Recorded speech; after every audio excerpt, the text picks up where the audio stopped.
Assalamualaikum warahmatullahi wabarakatuh. Allahu akbar, Allahu akbar, Allahu akbar. La ilaha illallah wallahu akbar.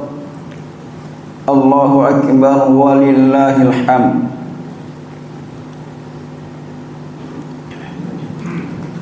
Innal hamdalillah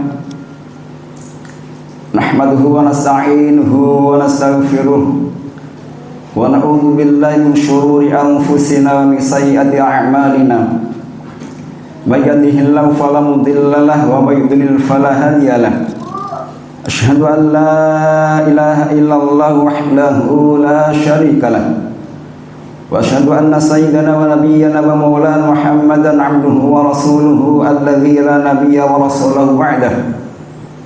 Allahumma salli wa sallim wa barik ala sayyidina Muhammad wa ala alihi wa ashabihi ajma'in. Amma ba'du fa ya ayyuhal hadirun usikum wa nafsi bitaqwallah faqad fazal muttaqun. Kama qala Allah Ta'ala fi kitabihil karim, a'udzu billahi minasyaitonir rajim. Ya ayyuhalladzina amanu taqullaha haqqa tuqatih wa la tamutunna illa wa antum muslimun. Qala Allah Ta'ala aidan, falamma balagha ma'u sa'ya qala ya bunayya inni ara fil manami anni adbahuka fanzur madza tara. Ya abati fa'al ma tu'maru satajiduni insyaallahu minas sabirin. Faqala Allah Ta'ala aidan, inna a'tainakal kautsar fasalli li rabbika wanhar inna syani'aka huwal abtar. Ma'asyiral muslimin jamaah Idul Adha yang dirahmati Allah Subhanahu wa taala. Tiada kata yang terindah yang terhunjam dari lisan kita dan ungkapan hati kita kecuali ucapan syukur alhamdulillahirabbil alamin. Segala puji hanya milik Allah Subhanahu wa taala yang telah mencurahkan nikmat, rahmat, taufik, hidayahnya kepada kita, sehingga di detik ini, saat ini Allah Subhanahu wa taala takdirkan kita bisa melaksanakan salat Idul Adha di Masjid Al-Qadar yang kita cintai tahun 1446 Hijriah dalam keadaan sehat walafiat. Sallallahu wasallam mudah-mudahan tetap terlimpahkan pada baginda Rasul Muhammad sallallahu alaihi wasallam. Mudah-mudahan kita senantiasa mendapatkan syafaatul uzma dari baginda Rasulullah sallallahu alaihi wasallam di akhirat kelak. Masyarul muslimin, mari kita bersama-sama untuk berupaya meningkatkan kualitas iman dan takwa kita kepada Allah dengan melaksanakan semua perintah-perintahnya dan menjauhi semua larangan Allah Subhanahu wa taala.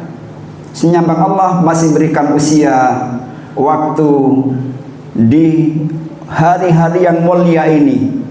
Saat ini kita masuki 10 Dzulhijjah, di mana ini hari yang sangat istimewa yang oleh Allah Subhanahu wa taala dimuliakan karena kemuliaan orang-orang yang mulia terdahulu, para nabi, para rasul yang telah menorehkan sejarah umat-umat terdahulu seperti Nabiullah Ibrahim alaihissalam yang telah sukses berhasil menjadi Khalilullah, nabi yang mendapatkan julukan kekasih Allah Subhanahu wa taala.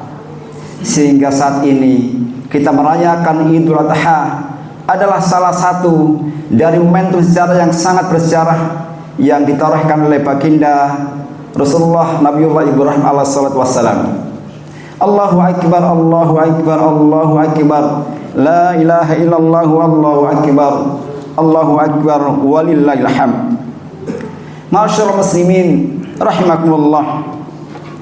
Dalam Al-Qur'an ada dua kata uswatun hasanah yang artinya teladan terbaik, yang dinobatkan oleh sosok dua pilihan manusia yang terpilih. Dialah Nabiullah Ibrahim alaihissalatu wassalam dan tentu Nabiina Muhammad sallallahu alaihi wasallam, di mana Allah Subhanahu wa taala telah menyampaikan dalam surah Al-Ahzab ayat 21, A'udzubillahi minasyaitonir rajim. Laqad kana lakum fi Rasulillahi uswatun hasanah liman kana yarjullaha wal yawmal akhir wa dzakarallaha katsira. Dan sungguh telah ada pada diri baginda Rasulullah Muhammad sallallahu alaihi wasallam teladan terbaik bagi siapa yang senantiasa berharap akan perjumpaan dengan Allah Subhanahu wa taala dan orang-orang yang senantiasa berzikir dengan sebanyak-banyak zikir kepada Allah Subhanahu wa taala. Dan Allah ungkapkan dalam surat Al-Mumtahanah ayat 4, di mana sosok Nabi Allah Ibrahim telah juga diabadikan sebagai uswatun hasanah. Qad kana lakum uswatun hasanatun fi Ibrahim wal ladzina ma'ah.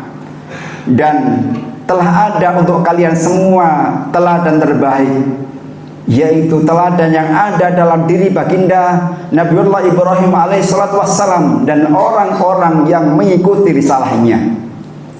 Bahwa Nabi Ibrahim telah disebut-sebut oleh Allah Subhanahu wa taala sebagai uswatun hasanah, sebagaimana baginda Rasulullah Muhammad sallallahu alaihi wasallam. Itu maknanya bahwa kita dituntut, diminta untuk mencari rahasia apa sebab Allah Subhanahu wa taala menyebutkan baginda Nabiullah Ibrahim sebagai teladan terbaik bagi kita selaku pengikut umat baginda Rasulullah Muhammad sallallahu alaihi wasallam. Ada banyak sekali teladan terbaik yang telah ditorehkan oleh Nabiullah Ibrahim dan telah dikisahkan oleh Allah Subhanahu wa taala dalam Al-Qur'anul Karim.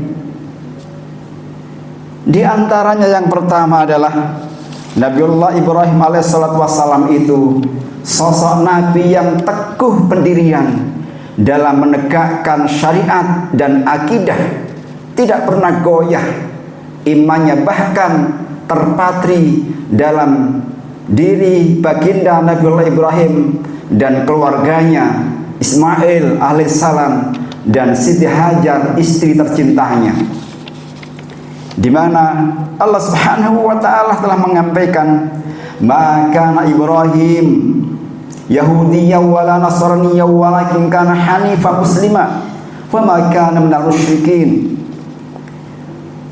Bukanlah seorang Yahudi, Nabi Ibrahim bukanlah seorang Yahudi dan bukan pula seorang Nasrani, tetapi Nabi Ibrahim adalah seorang Muslim yang taat.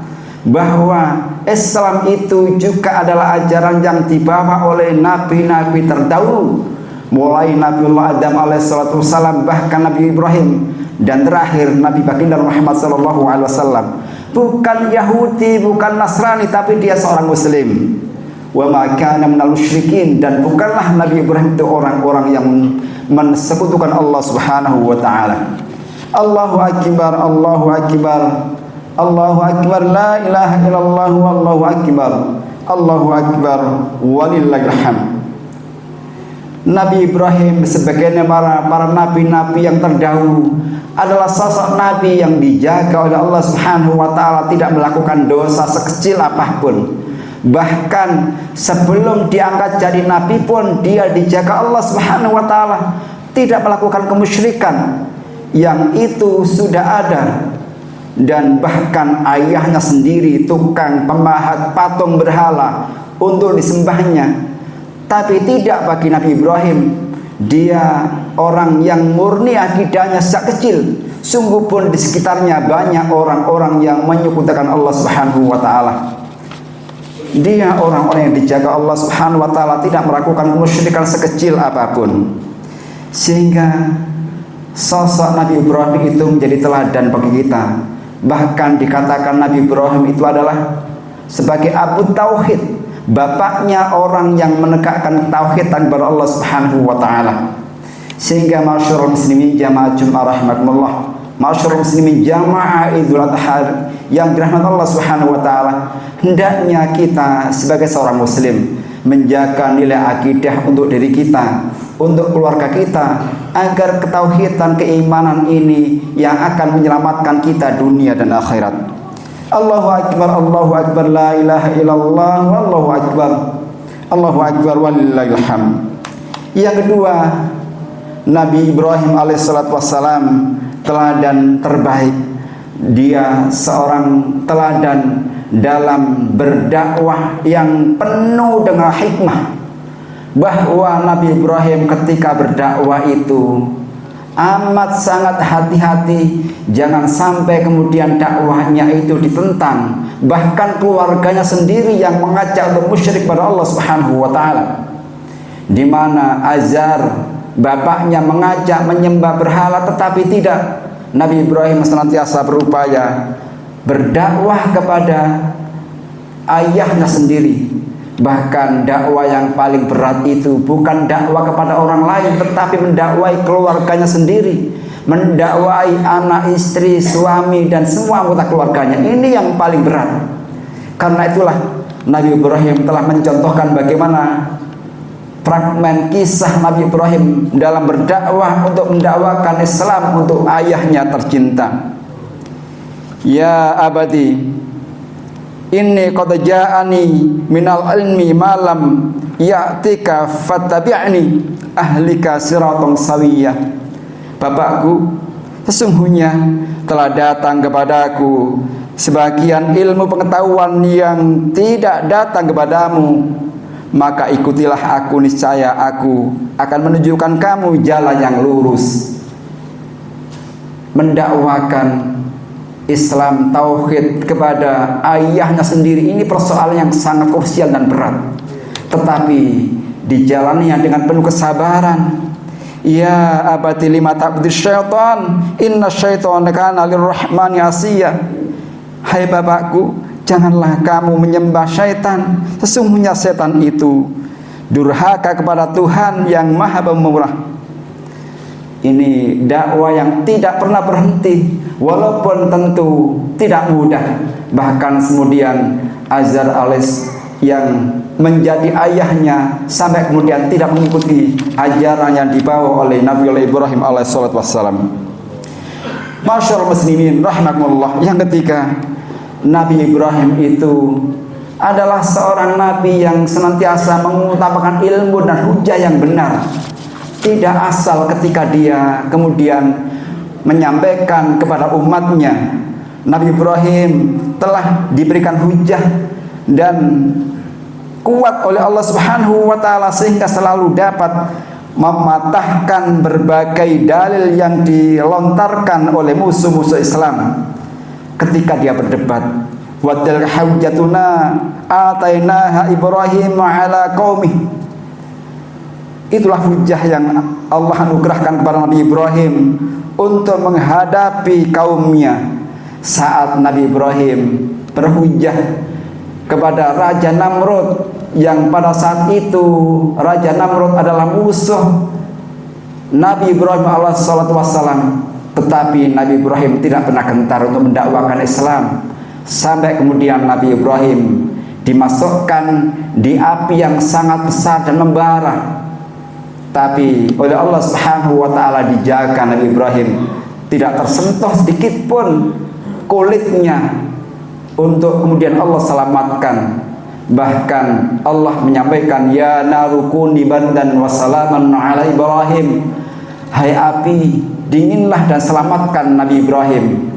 Api yang mestinya panas oleh Allah Subhanahu wa taala dikehendaki dingin menjadi dingin, dan selamatlah Nabi Ibrahim dari kobaran bakaran Raja Namrud dan bala tentaranya. Masyaallah muslimin rahimakumullah. Itulah teladan terbaik bagi kita, bahwa sesungguhnya dakwah itu tidak mudah, terlebih mendakwai kepada keluarganya, kepada anaknya, kepada suami istrinya, kepada tetangganya. Ini amat sangat berat, tetapi Nabi Ibrahim tidak pernah berhenti untuk berdakwah. Masyaallah muslimin jamaah rahimakumullah. Dan hal yang paling penting yang harus kita jaga pula, bahwa Nabi Ibrahim itu senantiasa menjaga tauhid dan mempraktekkannya kepada keluarganya.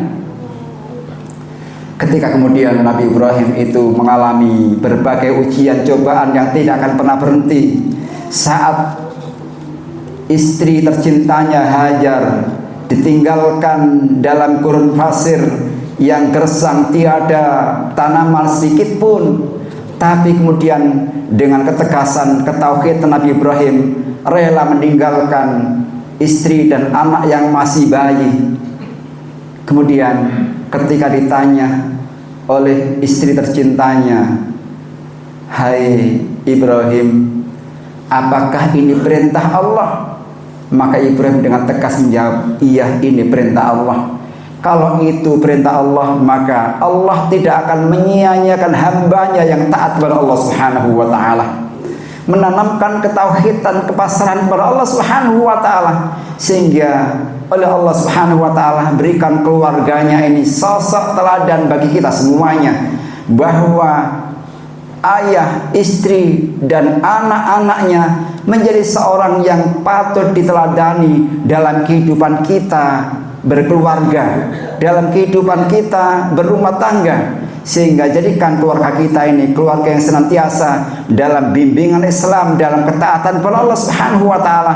Manakala kita senantiasa menjadikan keluarga kita untuk kita bimbing nilai agama dan syariat, menjalankan perintah Allah Subhanahu wa ta'ala, insya Allah akan menjadikan keluarga yang tentram, bahagia, keluarga yang sakinah, mawaddah warahmah. Itu yang kita idam-idamkan. Maka itu kita ingin mencontoh seperti keluarga Nabi Ibrahim alaihissalam, suaminya sosok suami yang solih, istri seorang istri yang solihah, dan anaknya anak yang soleh pula. Kalau suaminya soleh akan menjadikan istri akan soleh pula, dan suami istri manakala soleh maka bisa diharapkan anak-anaknya menjadi anak yang soleh dan solihah. Allahu Akbar, Allahu Akbar, la ilaha illallah, wallahu akbar, Allahu Akbar, walillahil hamd. Dan yang tidak kalah perihnya adalah ketika Nabi Ismail yang lucu-lucunya, yang masih usia belia, ketika Nabi Ibrahim kembali menemui istri dan anaknya, saat itu anaknya di usia-usia yang sangat lucu, tetapi Allah Subhanahu wa ta'ala diperintahkan untuk menyembelihnya, dan itu oleh Allah Subhanahu wa ta'ala dimimpikan. Dalam mimpinya itu Allah merintahkan untuk menyembelih putranya Ismail. "Ya bunayya, inni ara fil manam," hai anakku, aku telah melihat dalam tidurku, "anni adbahuha fangdur madza tara," untuk menyembelih engkau Ismail, bagaimana pendapatmu? Ketika Nabi Ibrahim menyampaikan kepada anaknya tercinta, lalu anaknya yang soleh ini dengan bibir yang lucu tetapi tegas jawabannya, dan tidak canggung-canggung, "Ya abatif alma tu'mar," hai ayahku, bunda, ayahku tercinta, "if'al," lakukanlah, "ma tu'maru," apa yang Allah perintahkan. Lakukanlah ayah, laksanakan, silahkan sembelih aku ayah. Ini jawaban anak yang soleh yang tidak pernah membantah atas perintah Allah Subhanahu wa ta'ala, bahkan mengatakan, "satajiduni insyaallah nas-sabirin." Akan kita dapati kita tergolong orang-orang yang sabar. Ini adalah sosok manusia pilihan yang di era-era seperti ini amat sangat jarang ditemukan seorang anak yang solih, yang tidak pernah membantah atas perintah Allah Subhanahu wa ta'ala, dan selalu patuh kepada kedua orang tuanya.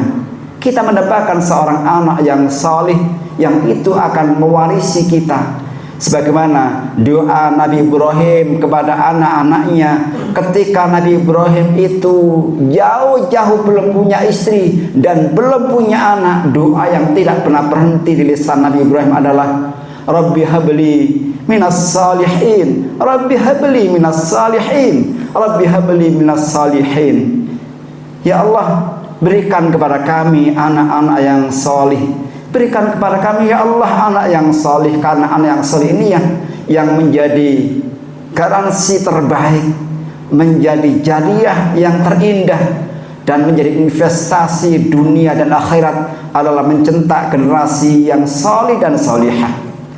Masyaallah muslimin rahimakumullah. Dan terakhir yang kami sampaikan, bahwa korban itu adalah upaya kita mendekatkan diri kita kepada Allah Subhanahu wa ta'ala.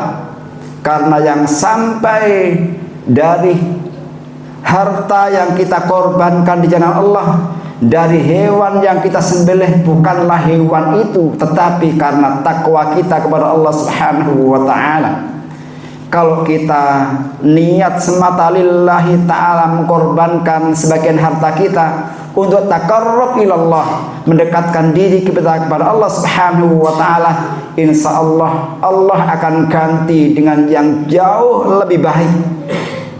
Tidak hanya di dunia, bahkan nanti di akhirat akan menjadi wasilah kendaraan kita untuk meraih surganya Allah Subhanahu wa ta'ala. La yanallahu umaha wala dima'uha walaki yanaluhu taqwa minkum. Tidak akan sampai darah dan daging yang kita sembelih, tetapi yang sampai kepada Allah Subhanahu wa ta'ala adalah karena nilai takwa kita kepada Allah Subhanahu wa ta'ala. Semoga kita dijadikan Allah Subhanahu wa ta'ala menjadi orang-orang yang muttaqin dari dari pelaksanaan Idul Kurban, sehingga setiap kali kita merayakan Idul Kurban ini ada peningkatan iman yang signifikan, ada peningkatan takwa kita kepada Allah Subhanahu wa ta'ala, dan ada rasa kepedulian sosial terhadap keluarga kita, terhadap tetangga kita, untuk saling berbagi. Karena sungguhnya setiap harta yang Allah titipkan pada kita, ada bagian rezeki yang harus kita tunaikan kepada siapa saja yang mendaki. Inna a'tainakal kautsar. Sesungguhnya Allah Subhanahu wa ta'ala telah memberikan banyak nikmat yang sangat besar kepada kita. Fasholli li rabbika wanhar. Dan maka lakukan ibadah salat dan berkorbanlah. Inna syani'aka huwal abtar. Dan barang siapa yang mengingkari semua itu, yang tidak suka dengan syariat agama Allah Subhanahu wa ta'ala, dialah orang-orang yang terputus rahmatnya dari Allah Subhanahu wa ta'ala. Allahu akbar, Allahu akbar, la ilaha illallah, wallahu akbar, walillahil hamd. A'udzu billahi minasyaitonir rajim. Bismillahirrahmanirrahim. Wal 'asri innal insana lafi khusrin illa alladziina aamanu wa 'amilus shalihaati wa tawassaw bil haqqi wa tawassaw bis sabr. Barakallahu li wa lakum fil Qur'anil 'azim wa nafa'ani wa iyyakum bima fihi minal ayati wal dzikril hakim wa taqabbala minni wa minkum tilawatahu innahu wal ghafurur rahim.